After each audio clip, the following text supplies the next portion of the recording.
Now more than ever, Lowe's knows you don't just want a low price, you want the lowest price. And with our lowest price guarantee, you can count on us for competitive prices on all your home improvement projects. If you find a qualifying lower price somewhere else on the same item, we'll match it. Lowe's, we help, you save. Price match applies to same item. Current price at qualifying retailers. Exclusions and terms apply. Learn how we'll match price at lowes.com/lowest price guarantee.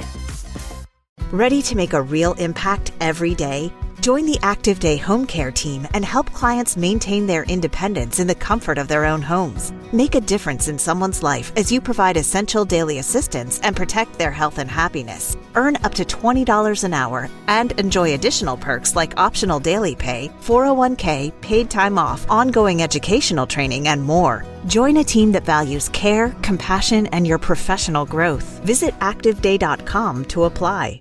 Hey everybody, welcome back to another episode of Married at First Sight Recap here on Jaden XJ. Oh, hello. Yeah, so we tote slide. Well, no, they lied to us. Or maybe we just misunderstood. I don't know. Yeah, probably. We was ready for this shit to be done. Yeah. But it was not the last episode. It could have been, though. Because we didn't need this episode this week, but sure. We really didn't. Like, this was such a waste. This was like that goddamn, when they be doing them Corona episodes on drag and shit. I'm like, I don't care about these bitches making sandwiches in the crib. Give me the drag. Right. It's always, or like the recap episodes on like every like reality TV show. Like, I don't need, like, here's what you missed or like bonus content. No, get to the real, get to the mess. Get to the mess. But I mean, we got a couple of things, I guess. We'll get into them. Let's get into them. Right. So, this is episode 16, called Speak Now or Forever Hold Your Peace, which I think is, I guess it's fitting for this episode, but nobody really spoke. But they did not hold their peace, though. Because So, Big Booty here we Judy, Yeah. he spoke more without speaking than he ever has. Yes, did.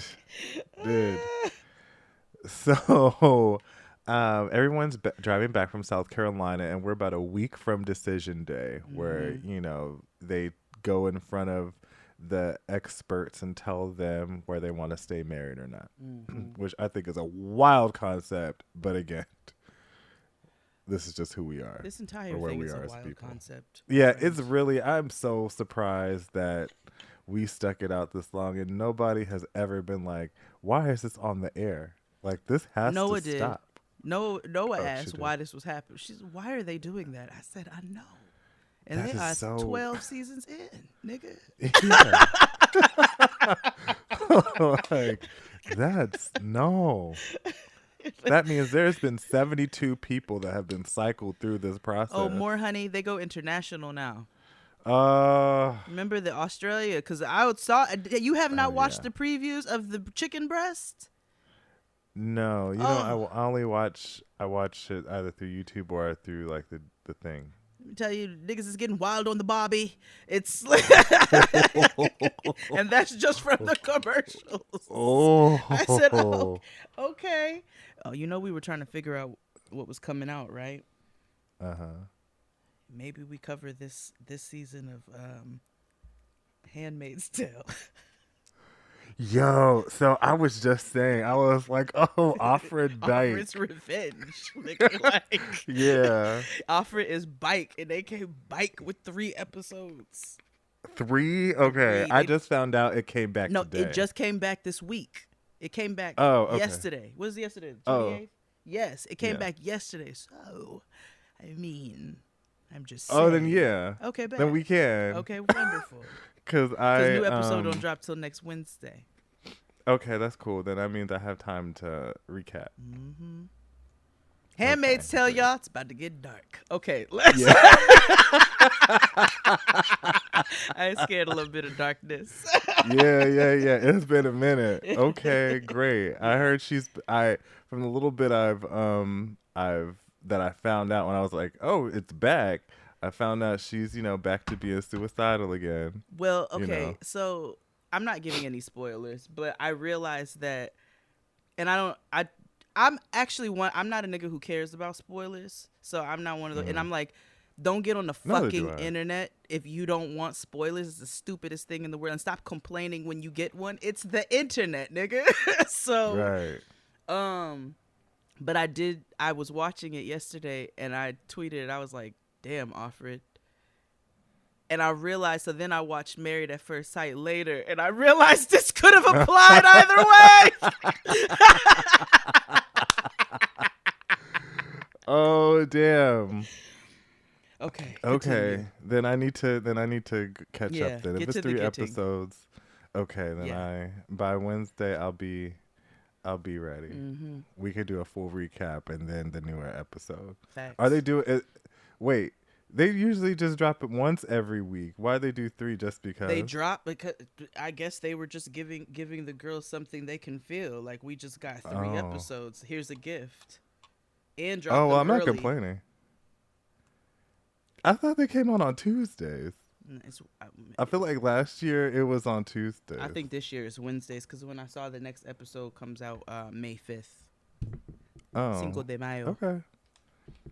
Well, anywho, you heard it, y'all. Handmaid's Tale, which is literally White Roots.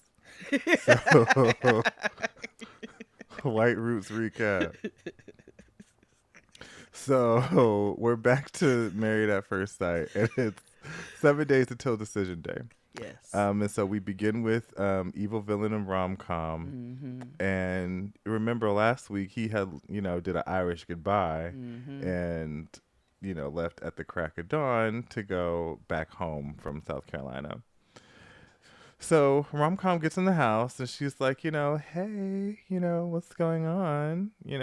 Just being nice, just like trying to figure out, well, what happened. And so she was like, well, what time did you leave? Like, you didn't say anything. And he said essentially that he freaked out about his dogs because the neighbor had to work early and he was unsure about the food situation and he had saw something on his security camera, And so she was more understanding this episode.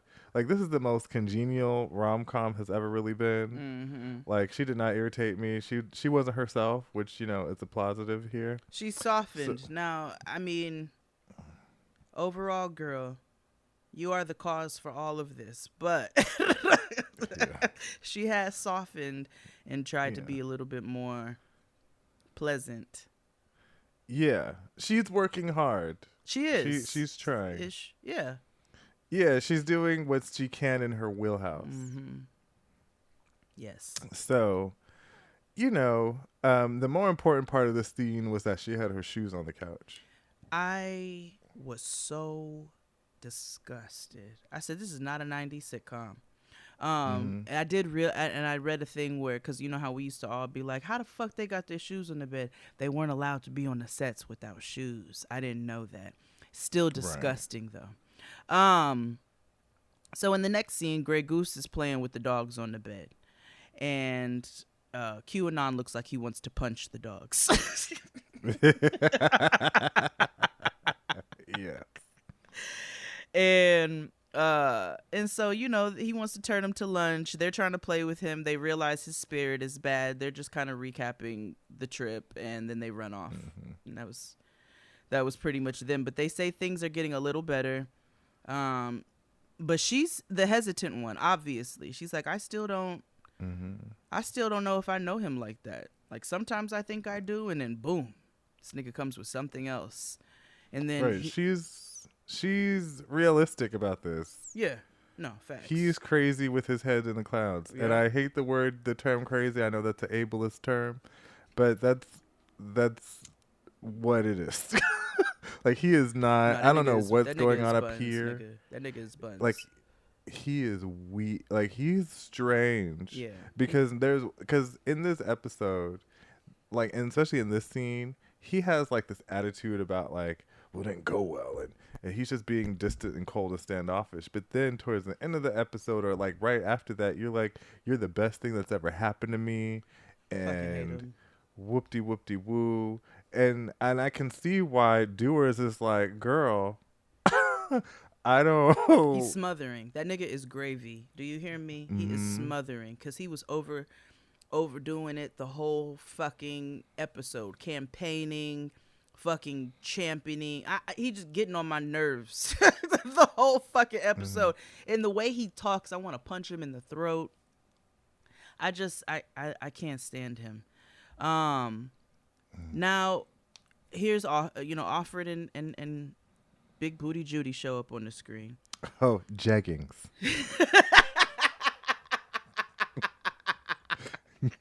I bet you he buys them Amazon leggings where they make the bitches' asses look fat. Honey, when I was like, oh, those are either the easy jeans from Uniqlo, because I have those that have like 4% Lycra, or you got your jeans from Fashion Nova. Maybe Good American. I heard they fit nicely. Oh. I ain't buying no Chloranthol jeans though, nigga. I just heard things on the internet. All those are just Lee jeans with a little Lycra in them.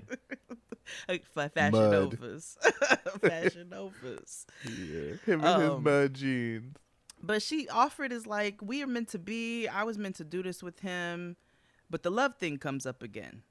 And it's like, however, he says he doesn't, he won't say I love you. And I'm having a hard time with that. And she asked him if he feels like he's changed since the night before the wedding. And it's a valid response. He's like, well, I have a whole new set of responsibilities that come with being a husband that I are just, their responsibilities that come with it. But some of them were unexpected. And she feels like she's a little bit more attentive to her timing. And they go to the B-roll where this nigga's explaining his elderly ways. And she's like, I go to bed whenever. And now she's like, wow, 10 o'clock, I'm ready to go to bed. 10:30, it's like, whew, what am I doing up? So, they're just being old and boring and talking per usual over, tea. Yeah. Just most of their interaction. Well, no, we'll save that for later. Yeah. So we meet with not Heather Headley and Miro. I still like them. However, Miro did piss me off in this episode. Woo! I told y'all niggas.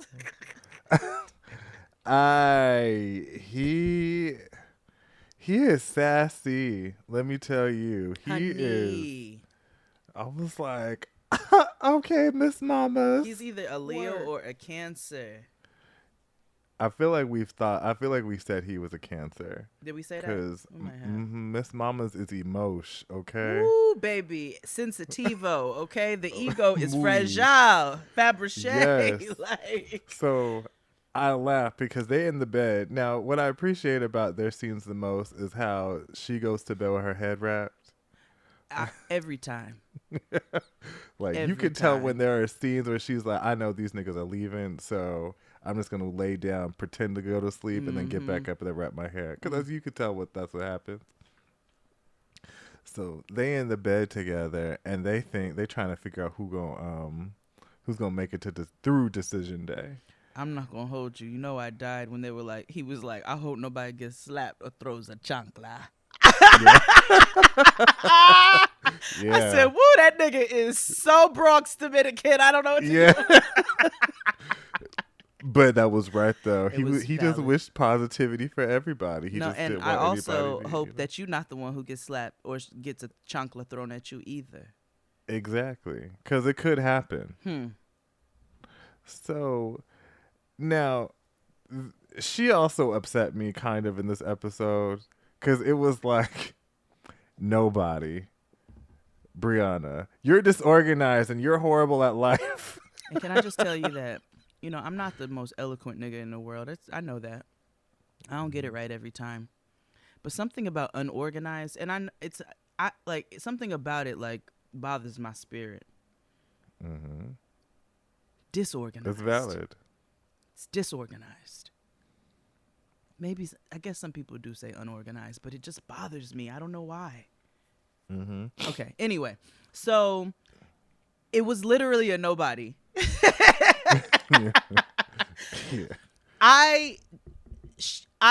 She's a beautiful girl, but she is a tinge critical, just a tinge, a tinge that does not make up for this nigga, and the fact that he can't handle a certain type of person in his life, and he tries to frame it in a different way. We'll get to that. Right. So yes, she comes out of the woodworks talking about you're disorganized. And it bothers me. Yes. And he's like, oh, okay. And we already know his feelings get hurt if you sneeze. So his feelings were hurt. Surprise, surprise. And he was like, well, I told the experts, because slap me and I'll slap you back harder, ass nigga. I told the experts I didn't want to be with somebody who was super direct and assertive. So when they called you bossy at the wedding, I was turned off. And she turned into Soldier Boy. Turned off. Turned off. Turned off. I was watching this with Chris Rogers, and he trickles in every now and again because he thinks this is the most ridiculous show ever. Same with this one. He was like, he used that quote from Beauty Shop. Which one? I think that was Beauty Shop. Girl, that sounds like you want a white man. He's so black. Why is he the only nigga I know who would just randomly quote Beauty Shop? Yeah. I was like, oh my gosh. But yeah, she would do he also said that about Anderson .Paak on this show too. Yeah. He do want a white man.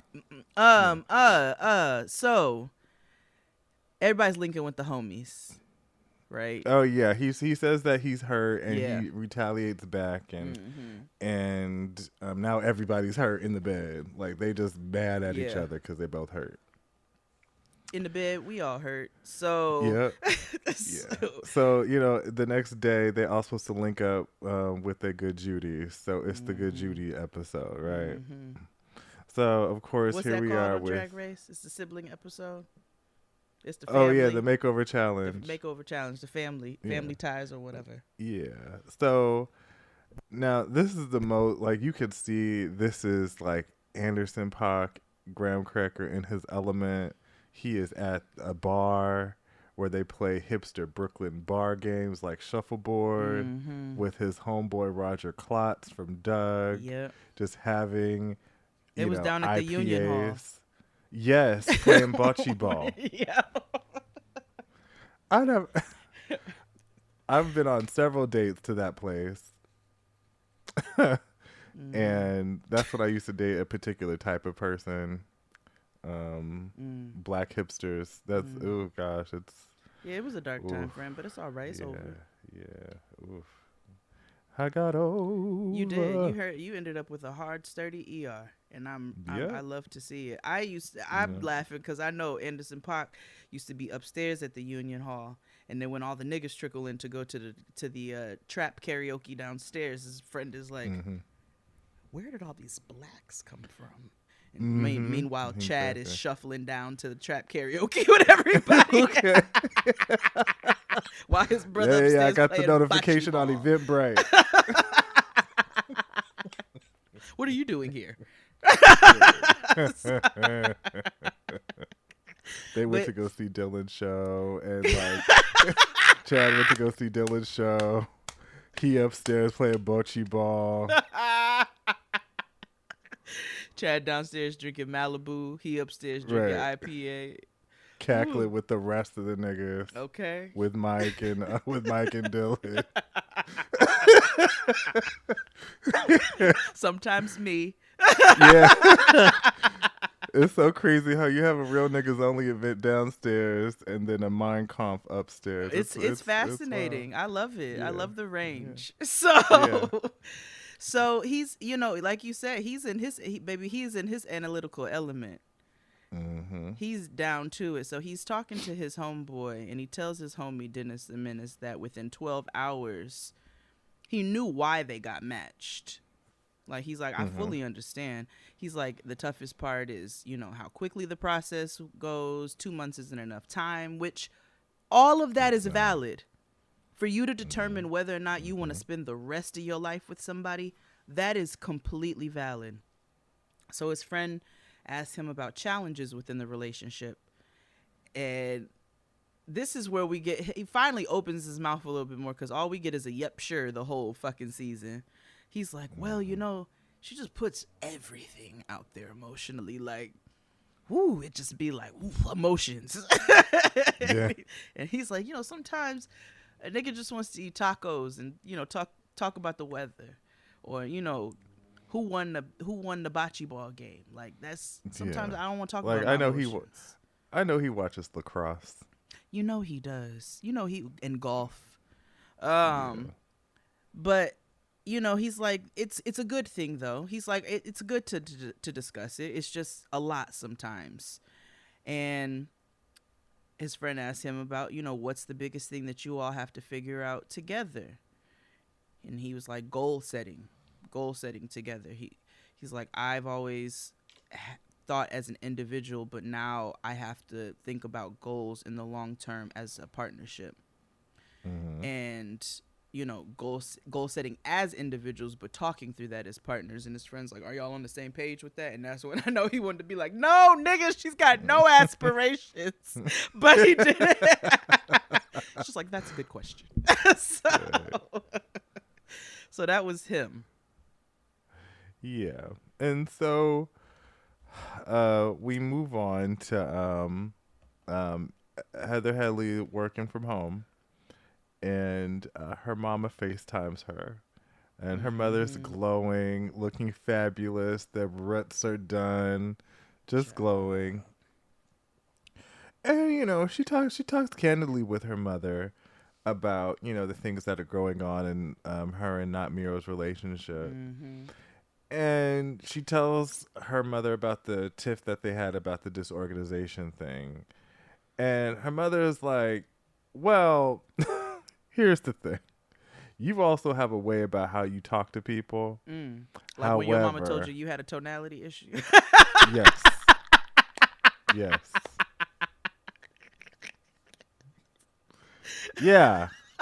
That. So I understood where. Woo, you told me that I died. Yeah. And you know, it's something I'm working on. You know, Good job, it's friend. very difficult. I know. This is know? who you are. Yeah, exactly. So I understood Brianna in this moment. Well, I understood her for most of this season. I didn't understand why she needed to say out of nowhere that he was just disorganized. It was like, okay, bitch, she damn. had a couple little trips that I was like, Yeah. bitch, what are you doing? Like, what? But you know, people make mistakes. They grow. They do.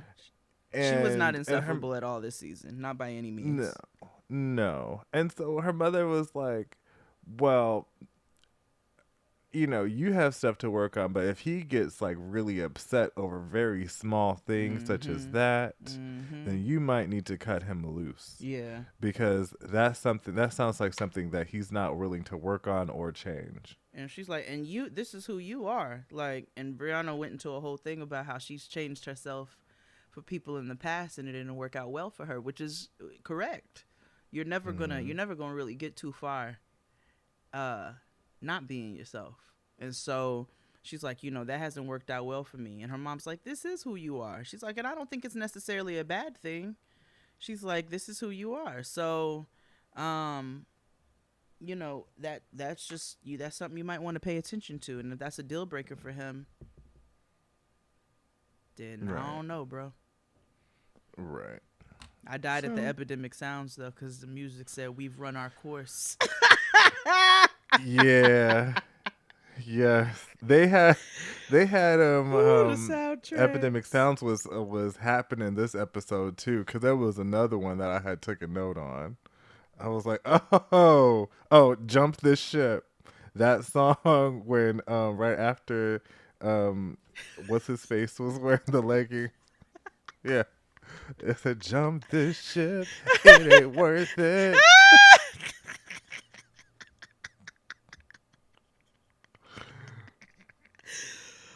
this shit, the Epidemic Sounds, be like they have really amped it up. They have really Yeah. amped up the musical selections. Yeah, I'm into it. Me too. So, Whoever's doing, y'all doing a good job.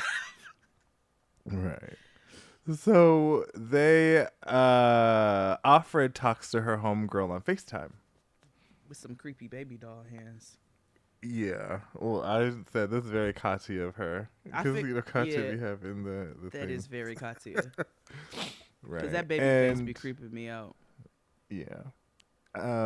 So she's talking to her homegirl about, not getting fucked because that's literally her main concern at this point. And to sum their conversation up, because it wasn't really much of anything, because there was a lot of recap this episode, she just doesn't think Graham Cracker's going to say no on decision day.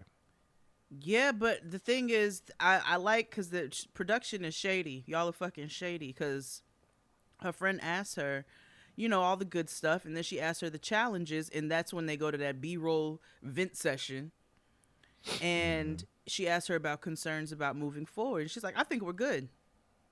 And then it B-roll to Pastor Cal, with her conversations with him and her concerns.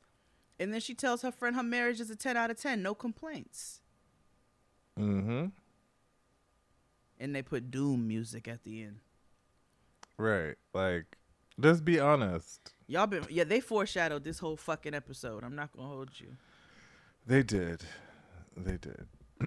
So, I don't want to take a commercial break. Can we just go through this? I'm the whole perfectly thing? fine with that. Great. Come on, listeners, join with us. So, Rom-com is with Rom-com 2. yes, Monica. And I said, Monica looks like her name is Monica. I put Rom-com and Rom-com the sequel at the bar. Yeah. So they start with a tequila shot because 'Cause- Rom-com tells Rom-com the sequel that, it's about to be some shit. Which it really wasn't. It really was but, not at all. Okay. So I will say in this particular moment, she says something that she's never said before. And I always wanted her to admit it. But she don't like the fact that he's older. No, this was the first time she said this. Right. And I have had these thoughts, but when she said it, I was like, you know what? That's probably what it is. Well, actually, so if you listen even closer, she didn't particularly say it's the age gap. She didn't say it was the age gap. She said the fact that he is the age that he is and has never been married or had a serious relationship to that, like all of that, and he's this age concerns me. It gives me red flags. I have a couple of comments to that. I was about to say that I put that part too, and I wrote notes on that because I don't think that's fair. It's not fair because this is a different age, right? People are not necessarily running off to get married at 18 and 22 anymore. Some people are, some people are not. And I find that people are waiting a little longer to have children and have families because they're realizing quality of life is important and they want to have their time to travel and take their time and make these decisions without feeling rushed. And I don't think it's fair if now there's a couple of other things that come out. Go ahead. There's a couple of other things that come out because I don't think it's just that he wasn't partnered. She's like, the last 10 years he's been looking to get married and hasn't. That I can kind of understand. But if we're going to take a separate conversation and talk about somebody who's 38 and has never been married or doesn't have kids or any of that, that doesn't make them a red flag. Those things alone, this is not even pertaining to Evil Villain. Those things alone, though, as human beings, that's not a red flag. Some people actually choose to not get married and have kids and people make those choices many times, and it's not fair for you to put your expectations of life on somebody else because they've chosen to wait a little bit longer in their lives to start, a family or what have you. Right. And I also don't think I think she's also one of those people that it's hard for her to change when she has an idea of something of how it's supposed to go. Mm. I think she had in her mind that the experts were going to give her something closer to A, her age, and B, closer to her, as opposed to seeing somebody who's the opposite where you could work through and be a compliment to one another. Right. And so I think that's where a lot of shit got lost in translation with them. No, with them, yes, because for sure. Because it's like what I've learned about this show or watching is that she never gave it a chance, and at that point she just blocked it. She was like, well, this isn't gonna work, so I'm not even gonna try. But did anywho, that early. right, and did that early, and she goes on and says that she hates his style, but she also says he's a good guy, you know, and how he's great with the dogs and he's dedicated and loyal, and her homegirl is like, so listen, if you know he came to you and apologized for being a dickhead or whatever, what would you say? Would you want to stay and make it work or whatever? And she was like, you know, never say never, but you know, who knows? None of them gave a solid answer outside of these QAnon. Right. None of these couples gave a solid answer, which is part for the chorus on Before Decision Day. I'm assuming they don't ever want you to have like a definitive answer because otherwise it takes away the suspense from the next episode. Yeah, but nigga, come now. Like, right. We all, like, nobody, they probably couldn't give a definitive answer. Well, again, QAnon did. Yeah. Speaking of, because he's up next. So we're now at 4 days until Decision Day. And so January 6th talked to his other incel friend on FaceTime. And what I hate about January 6th so much is how much he says they're from different backgrounds. And how that makes it difficult for him to understand or for him an opportunity to learn. It's not like she came from Fraggle Rock. You know what I mean? Nigga, it's not like he acts like this girl was raised in a goddamn bush, okay? Like if like Oliver Twist or some shit. Like, no. She just had a divorced ass family. Okay. Right, and your family was, you know, the picture perfect racist. So yeah. So he's on the phone with the real January 6th, and he says he knows why they were matched.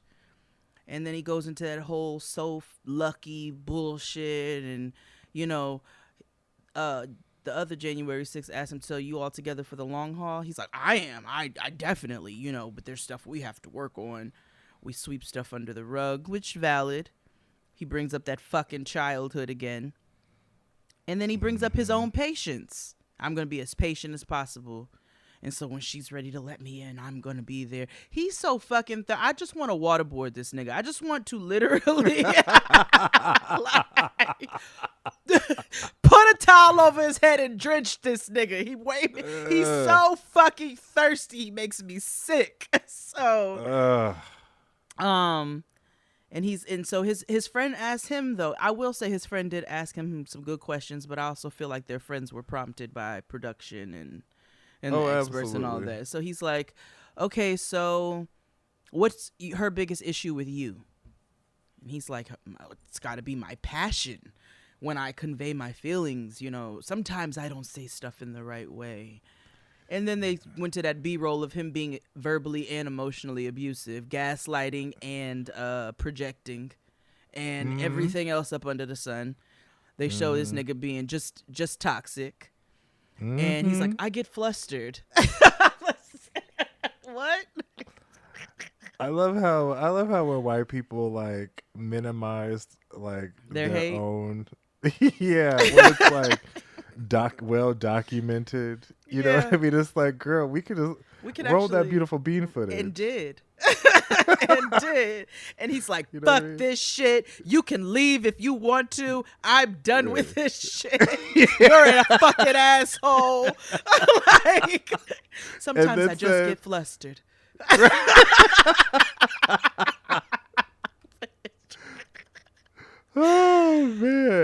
he's like, A I want to do this, sitcom. and I'm not nervous, and I'm not nervous about myself, but I'm nervous about her. I want to do this, but my concern is I'm not her BFF.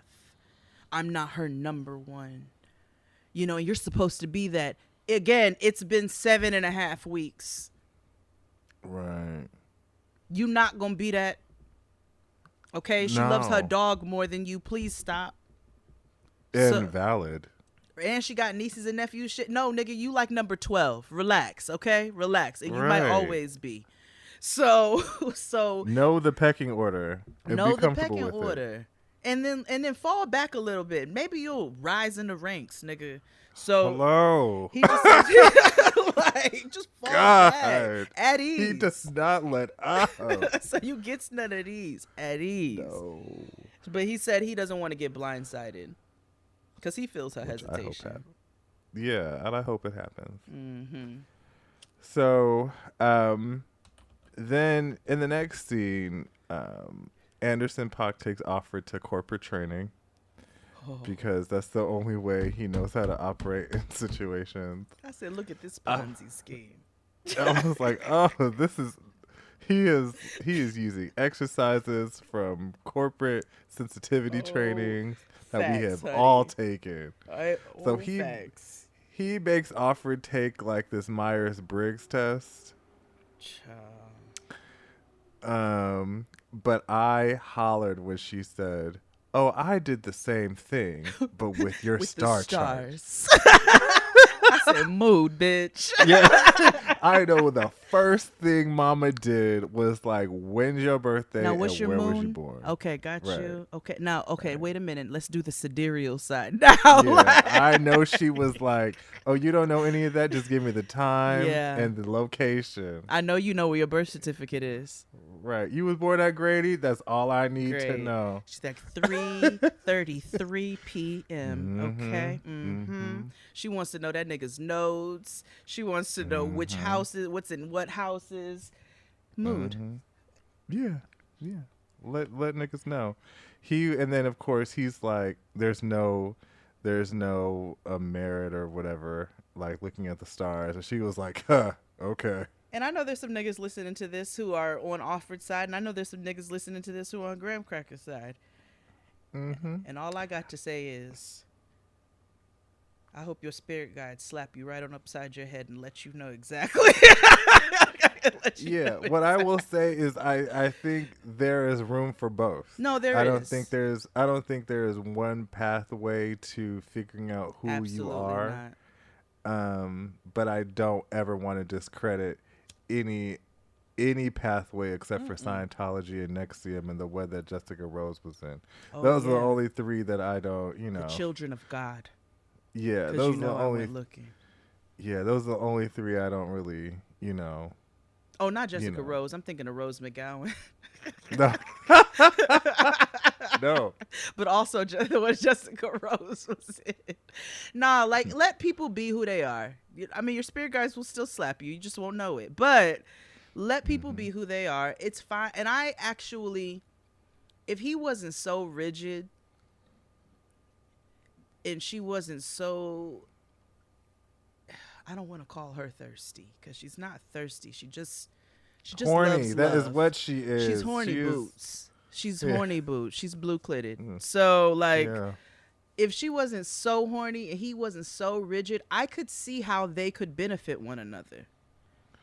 Yeah, I don't think they're a bad couple. I don't think either. of course I enjoy one more than the other, but I don't think they have any real abusive issue. No. I think No. and I often think he's right in a lot of times. I think that it's very difficult for somebody in a normal setting to express these types of emotions that she wants to after only knowing somebody less than 2 months. Exactly. If you want something genuine. But you should know that you have signed yourself up for this type of process, so you should open yourself up to lend yourself to this type of experience. But I also think in her case, she just wants a little assurance as That's to it. know that, she's not doing the same thing that she was doing before. Right. Right. And I think both are okay. I just, sometimes, I completely understand him, like, talking about feelings let me all tell the you time. something. It's like, Literally, I just think nah. he's just a smidge rigid. Outside of that, I don't think he says anything that doesn't make sense, right? You got to take your Yeah. time. When you got cameras there, that adds another element of pressure. This is a long time. Like, we're not just, setting ourselves up to date for a little bit. We talking about moving in, completely adjusting our lives. I get it. I wasn't even mad at the Enneagram test because I said, that ain't no different than us sitting down and doing a chart. You know what I'm saying? And saying, ooh, this may not work. Do I think that should be the sole basis for why you don't move forward with a person? Absolutely not. I don't think it on either merit with a chart or with the Enneagram test, because you got to get to know people, right? You have to get to know them for who they are and learn different things. But you add an extra element of, do we decide if we're going to stay married? That is a lot. But you also knew what you was getting into with this program. You knew it was a 2-month program in which you would have a decision day. So if you are this type of person, maybe this wasn't what you needed to get yourself into. Exactly. Now, he's all hesitant about her answers because, she's, I'm sure, INENTJ, and he's like a I something, IMX. I don't know. But now he's having doubts, fake doubts. Which was funny because it was like, do you have goals? No. Do you have aspirations? Absolutely not.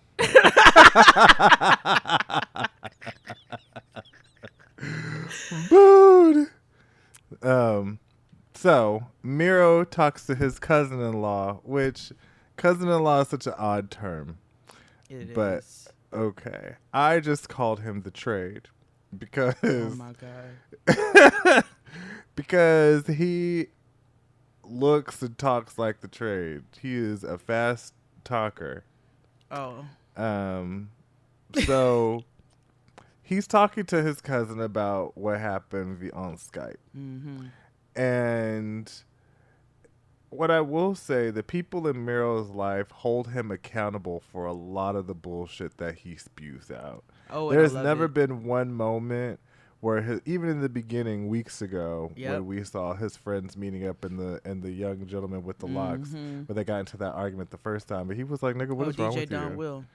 Yeah, yes, and so,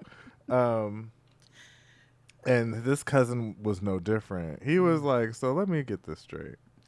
So she called you disorganized, and so now you mad and having doubts about this whole entire marriage." He was like, "Boy, stop." And he's That's like, literally was the gist of that. And his friend, and he starts talking about her being bossy, and cousin is like, yeah, it don't sound like bossy. It sounds like assertive. It's like she's assertive and knows what she wants. He's like, you don't want nobody like that? You don't want nobody who's gonna spit it to you straight. Like, I don't what? Right. And here he goes, which this was the giant red flag. Well, I've always clashed with people like that, so it concerns me. And so you clash with people who are assertive, know what they want, and are direct. It sounds like this is a you problem. That sounds like you have fought everybody in the city of New York. That's why no. Well, you know what I mean? Like, how do you navigate that? How do you sell somebody? I don't like people confident in who they are and what they stand for. Indirect and mean what they say. Indirect and mean what they say because you don't like that for whatever reason. His ego is fragile, nigga. It's fragile. I don't know what that is. That shit is wild. But most of the time, his cousin-in-law was like, girl, the whole time. Gathering them. Yeah, gathering them. He's like, well, does the good outweigh the bad? And it seems to have. Because these little moments they've had have literally all come from your sensitivity and your ego. Your extremely paper-mache fragile ego. Ooh, fragile. Must be Italian. We should review Christmas movies in July. I'm down just for that. because. And we Yeah, have to we do should. Jackie Washington Day this year. Oh yeah, July 15th. Yeah. You know, be prepared. Don't do Yeah. no laundry. Mm-mm. Fuck around and die. So, Cuddy Sark now meets with one of her bros. He wasn't really helpful. No. He was just kind of just asking producer questions, and you know, she was kind of like, okay, well, nigga, I need help, so we're just gonna FaceTime my homegirl Abby, Yes. because you're not helping. Because She what's looked the like point my of homegirl Abby. yeah? So Abby's like, well, bitch, what's tea? You know what I mean? Like, are you gonna stay with him or not? Wait, hold on, pause. Because can we just go back and get into that just a smidge? Because everybody else is like, what challenges have you had? What da-da-da? This nigga's like, so have you heard him fart? Yeah. Like, what? That's why I said he wasn't even helpful. Like, why is he But here? also valid because it would be, I would ask these questions. It would be a blend because I feel like all of these are important answers. Yeah. Like, so they are. Have you seen his poops? Are they healthy?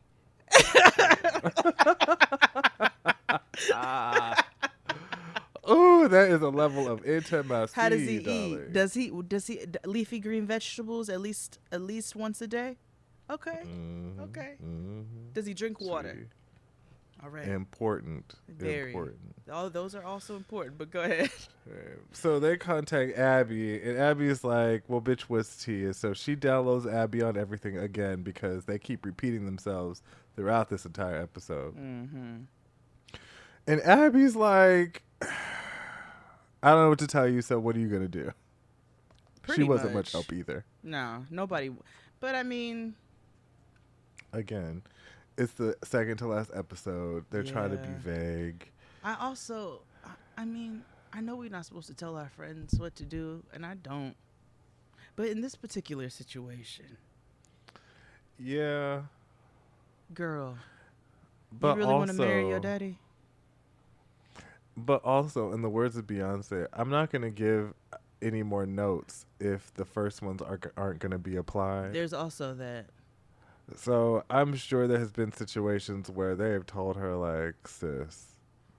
Yeah, it's probably now at this point. It's like, is you is or is you ain't. Yeah. Yeah. Because what can you do? People are going to do what they want to do anyway. They are. They are. Ooh, and something in my, like, bubble guts tells me she's going to say Stay. yes. Mm-hmm. And I am just, I mean, when I tell you literally gas. Anyway. Yeah. Now we're on the final date night before decision date. Mm-hmm. Anderson .Paak and Offred, they go on a date. He has his super tight jeggings on. My God. They went foaling, which is a cross between Oh, is that what that was bowling called? and football. Oh, I called it foot bowling. Oh, well, I just combined football and bowling and called it foaling. Foaling. Football. Yeah. Yeah. Yeah, football. Footballer. All right. And Offred is like, okay, what is this, honey? Let me but tell you all something. right. That we talked about that nigga's lack of emotions. That's because they were literally all in the way that he threw that fucking ball. Oh yeah, I'm like, well, he used this as a means of like expressing like getting Ooh. rid of stress or whatever. An but outlet. you should have went like boxing or something by yourself The at that way point. by yourself, because the way I was like, he's gonna take her face off, like. Yeah. And then of course, he has a nigga ass response. It didn't even come nowhere near your face. But I'm like, nigga, Yeah. the way you were throwing that ball is so unnecessary. Yeah. He was Yeah. putt-putting. Yeah. Miss Mamas was aggressive. Is that putt-putt? What's that thing called? Javelin putt? shot putting? Shot putting. Yeah. I was like, what is this? So, of course, they sit down and they give their highs and lows of the experience. And they share pleasantries, and he gives a great thought out speech and says that he can't imagine anybody else he would want to experience this with. And then he says, no matter what happens on decision day. The doom music sets in. It was like, and Offred changes. She's like, I am annoyed. She shuts down, and she's like, why do you have to talk about this in such a negative light? Why can't it just be a positive thing? 'Cause girl, he's not staying. Right. And he walks away. She walks away. She's very upset by this comment. He's passive aggressively letting her know this entire episode that he is not staying. Yeah. Yeah. And then the jump this ship music starts playing. Yeah. Why did I put that on there? Mm-hmm. So Heather Headley and Miro are at a business meeting for their last date. Mm-hmm. And, you know, same recap, emotional roller coaster, more good days than bad. He acknowledges his shit a little bit, though. Yes, he does. He acknowledges it a little bit. And then they talk about the disorganization conversation. And she's like, listen, this is who I am. And, you know, I want you to be able to come to me and not hold back.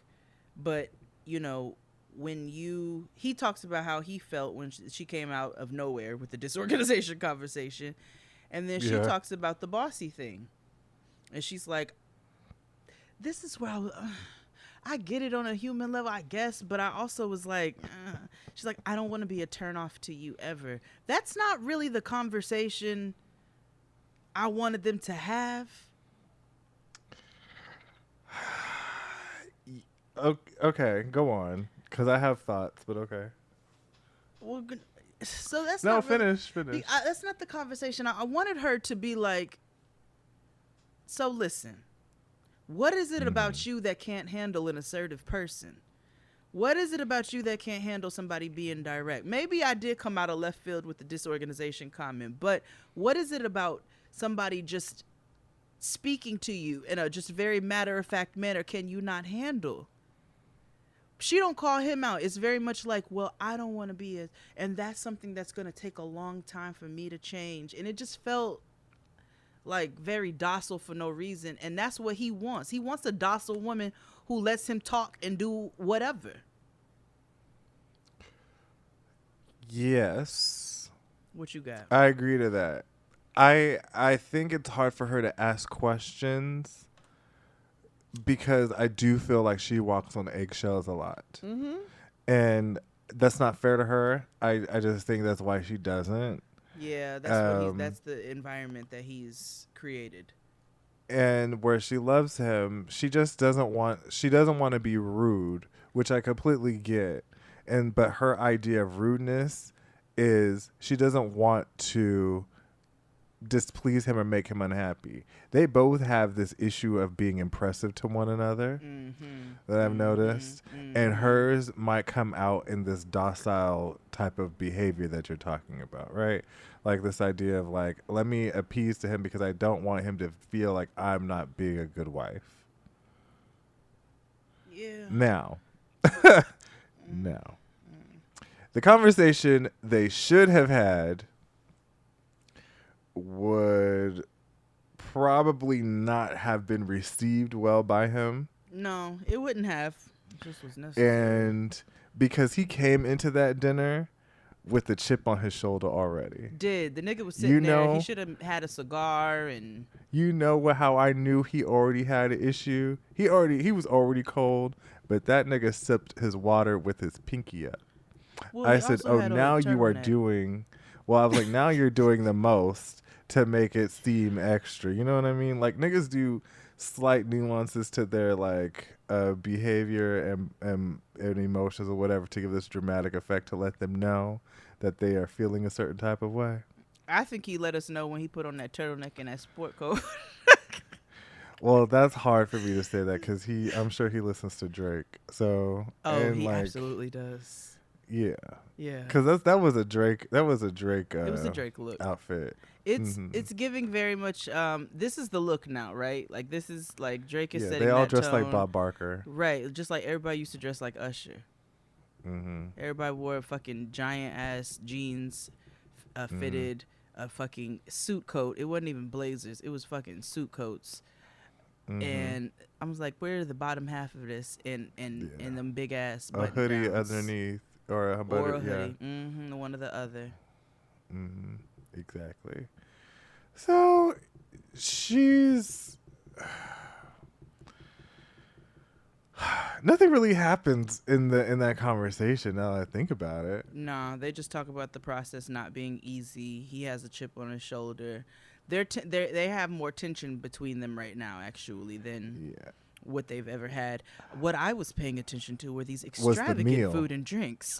Yes, absolutely. I was like, my what is my this? note is, what kind of meal is this?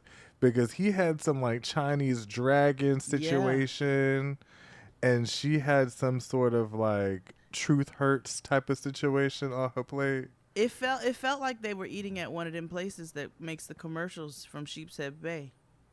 Oh yeah, where they They'd be like, "Come, have some disarrono and Yeah. and a fancy meal," and it's like a Yeah. Russian bitch. Like and they nuts. I mean play that world respectfully. music. Right, and like everything looks fancy, but it's in like Bensonhurst. Yeah. That's They like play like the theme song to like Rosolian Isles in the background. It's like yeah. There might it's like oof. It's like a lot upscale of in Bensonhurst, but there might be some TVs at the bar. It's just a lot of know. like amber lighting. a lot of amber light, a lot of flame food where they come where the food is still on fire because it's like, oh, like that kind of shit. Yeah. Old world DK. Yeah. Old world fancy or some shit. So that's what it felt like to me. But I was like, this is just colorful. It photographs so well. Oh yeah, it was. I was like, they're so fancy, Right? Wow. Because Alfred was eating a chicken sandwich. It was a lot of mayonnaise. These two dates are very different, and they're giving me VV foreshadowing. So, Right. you think she gonna stay? What you think she gonna do? I think they're gonna stay together. I think so too. I think. You want to know what I truly think?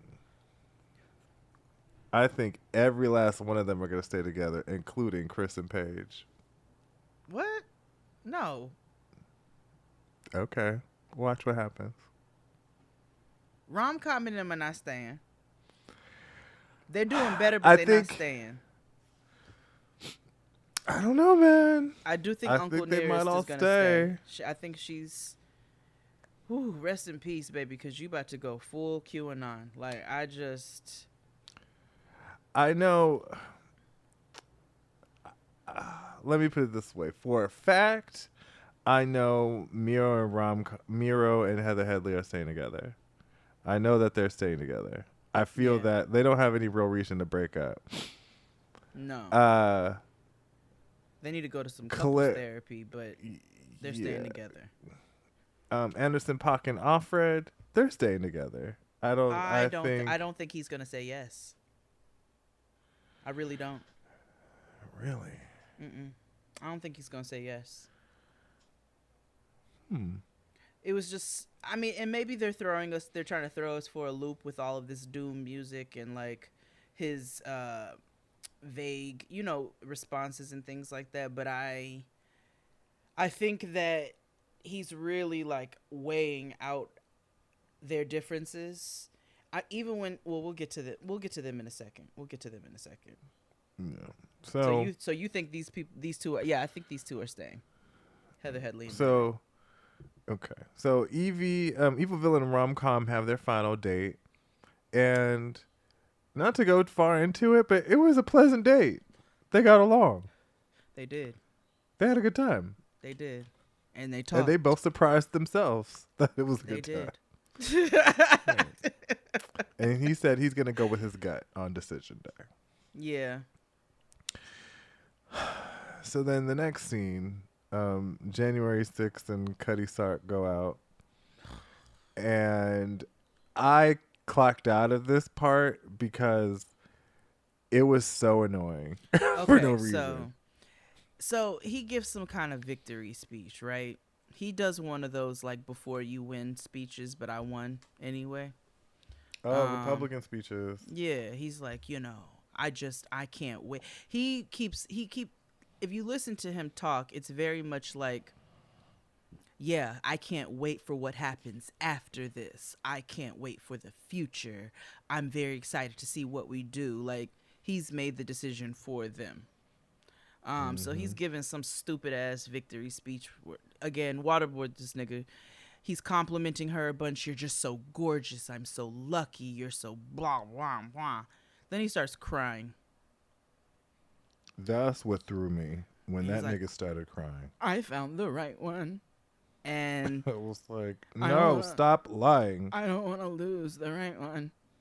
And she's like, yeah, so I'm still concerned about us not finding a middle ground on these like quote unquote marriage standards. And he starts talking about how he trusts her, but he doesn't want to be disrespected. He goes back into his past shit, but he trusts her. And he wants her to tell him, he said, anytime I get a text or anything, I tell you, I want everything transparent out there. This nigga wants her to tell him every time one of her guy friends texts her. That is not only abusive behavior, that is cult-like behavior. I mean, controlling. So my nigga hits me up to send me a funny meme and you want me to tell you. My nigga hits me with, he asked which Chinese supermarket I got the best fucking garlic chili sauce from. You want me to tell you? Like, where's the spot you got that Peking duck? Why don't you just duck? Why don't you just take my phone and give it to me and let me know when I have a message that you think I should respond to? Why don't you just link our iClouds and then just you get the notifications at the same damn time? No! We should not have to move like this. So she's like, well, why don't you just give me a whole written list of your do's and don'ts? Mm-hmm. And he gets offended, of course. And he's like, well, these are the things you take into consideration when you love someone. And I don't want anybody else but you. And she's like, yeah, so do you believe in soulmates? Because I don't. Because when you were married before, I'm sure you thought that she was your one and only and your forever love. So, like, I don't believe in soulmates. I believe in fate, but I don't believe in soulmates. He don't like none of this. Right. And to her point, it's like to her point, it's like, did you have all these intentions and things to your ex-wife? Right. Like, and if you did, where is she now? That's why she's your ex-wife. Right. Because you went on this defense when she said all these things to you, like, well, yeah, I made a mistake. I thought she was my soulmate, but, I was wrong. And in my head, she didn't say it, but she was like, well, might she think that you're not wrong now? And, like, I agree. I believe that things happened for a reason. Mm-hmm. I just don't think there's one person for you that's out there. I think that some days, you meet someone and you love someone and you have to work really hard at your relationship. Some days harder than others. But, I think that's a more realistic approach. And I think what's turning her off more so than ever is how idealistic he is at his age. Like, what do you mean at your big age at 34 that everything is like sunshine and rainbows, and especially in the way that you talk to me? She's just way more realistic than him. Yeah. Even I know we joke and call her all these things. Even her needing a drink to get through. Like, yeah, girl. She's like, well, let me pour something. I'm not even mad at it, honestly. Because I'm just stressed right now. Like, no, like, we know the realistic thing with that. She needs to, whatever. But this nigga's stressful. I probably, too, would. They wouldn't even be able to film me, honestly. It would just be blunts all over the fucking screen. Like, it would just be just smoke rings, because this nigga would be stressing me the fuck. So We were watching clips of Mob Wives because I think that's my second favorite reality TV show. Great, fabulous programming. We were watching. We were remembering when Junior turned himself into the feds and then snitched on her father. yes. So I didn't notice in this scene. I know, all of them were chain smokers, but Mama had 3 full packs of Newports that she went through. She in said that whole Angela scene. on Love After Lockup. Who? Is that when they ripped the phone out the wall? That was the second time, yeah, when she found out that he ratted. We might need to just go do a big, large, Mob deep Wives was- dive into Mob Wives, nigga. I'm just because Mob that Wives is was that white show. mess. Yeah. Drita, the queen, Woo! an assassin. Yeah, an assassin. Okay. Yeah, Evelyn Salt. Ooh. But anywho, so we move on, and Anderson .Paak and Offred are in bed, and they both talk about how nervous they are, and nothing really happened there. She keeps alluding to them staying together, and he keeps alluding to them not. Right. So we're almost at the end of the episode, and I was when we were watching this, we both had our mouths open like. Let me tell you something. Audibly. It was the gag heard around the world. Like, every black girl shed a tear everywhere. Nigga, I have braids right now, and 2 am about to take them out soon. yeah. So they get home Yeah. from their date, and he pulls off her shoe dazzles, right? Because they go all the way up. So he's trying to help her pull off her shoe dazzles, and they're getting ready for bed. Mama wraps her braids up, which shows you right there. She was not about to take. Y'all are getting into bed. This is a several hour process. Hours. Like you got to detangle as you go. You have to be gentle, make sure those edges stay intact. Like, this is a process. You think as this bitch climbs into bed with her pajamas on and her head wrapped. So she gets in the bed, and he tells her he has a surprise for her. I'm so uncomfortable. He said he has a surprise. When that nigga pulled out his fucking scissors, I just knew something else wonderful was about to come, right?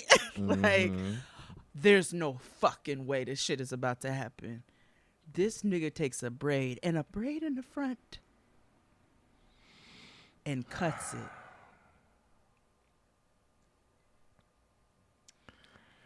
And this is where somebody on this episode should have been slapped with a fucking chancla, nigga. This is where Yeah. Mama said, "What the fuck are you doing?" And he was like, "You said you want to take your braids out." "Not now, nigga."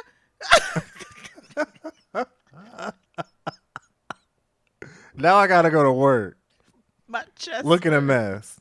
Like, Now, go. in his defense, now where he cut the braid, that wasn't her hair, but that's not the point. That's not the fucking point. I know. So it's not like he cut her real hair. I will say she does have really long natural hair, but still, that's not even how you take down braids. Like, why piece of scissors? What? How long did you have them scissors behind that pillow? Like, Also, you're a fucking terrorist. If nothing else was a red flag for Decision Day, bitch, take this into consideration. This nigga asked you not to give him no surprises. Consult me on everything, and you gonna cut my motherfucking knotless?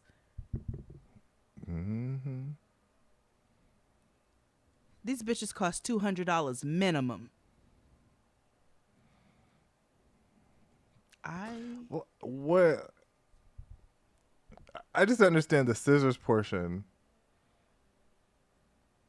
What where Like you don't use scissors to take out braids. No, I mean you got to use scissors to cut the bottoms. You don't just start from the bottom unraveling. No. That would take you still, it was 800 just years.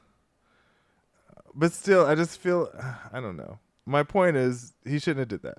He shouldn't have fucking did that. Woo. So she is like, "Oh hell no," and she's just like, "Nigga, I didn't tell you to have it now," and so she just turns over and goes to bed because she was just like, "I don't have time for this. Like, I'm just good night, nigga, bye." And the episode picks up around here, so it's like evil villain and rom-com are back at the crib. He's wearing this tattered What the fuck tiger blouse It's a- situation. It was from the Yeezy line. Yeah, I get it. You know, he's built and a muscle kind of guy, so whatever. He says one way or another they'll always be connected, which is true. You know, January 6th and Betty Ford recap again because that's what they do best in bed, and he wants to spend the rest of his life with her, and she's like, IDK. Now it's the last day, and the last day is they all go home. They spend the last day by themselves. So Miro is packing up, and he's being vague, and you know, like, I don't know what's gonna happen. I don't know. And this nigga leaves with, "It was nice knowing you." What the fuck? This nigga is toxic. Yes. He is not ready for this either.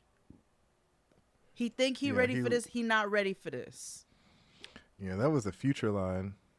It really was sensational. Thanks, loving. I'm good, loving joy. What? Go ahead. So,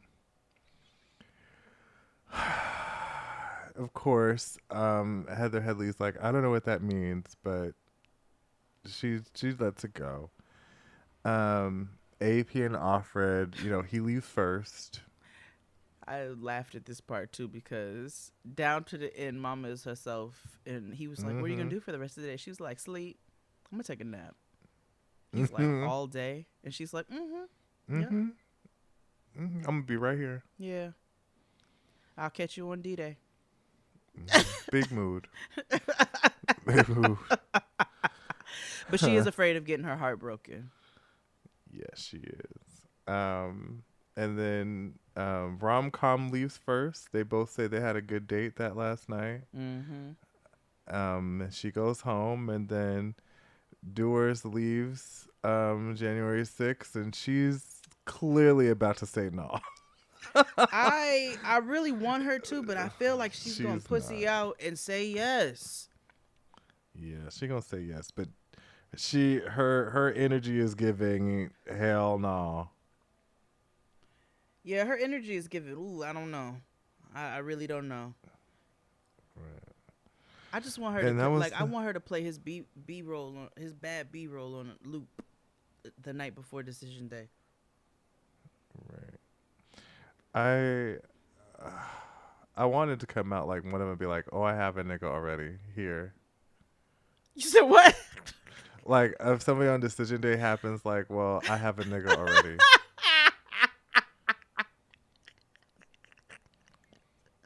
You know what I mean? Like spice it up.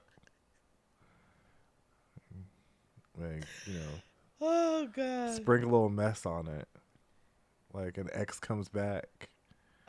Oh, that happened, nigga. Yeah, but not like with hashtag bless the Black Christian Weave lady, but like, what if something extreme happened? Like, what if Anderson .Paak had like a black ex-girlfriend who came back and everybody was just shocked? Like, what? You know what I mean? No, that would be fantastic TV. Yeah. That would be fantastic TV. Because it'd be like, what? A woman too? Black? Oh you my know? God, not one woman.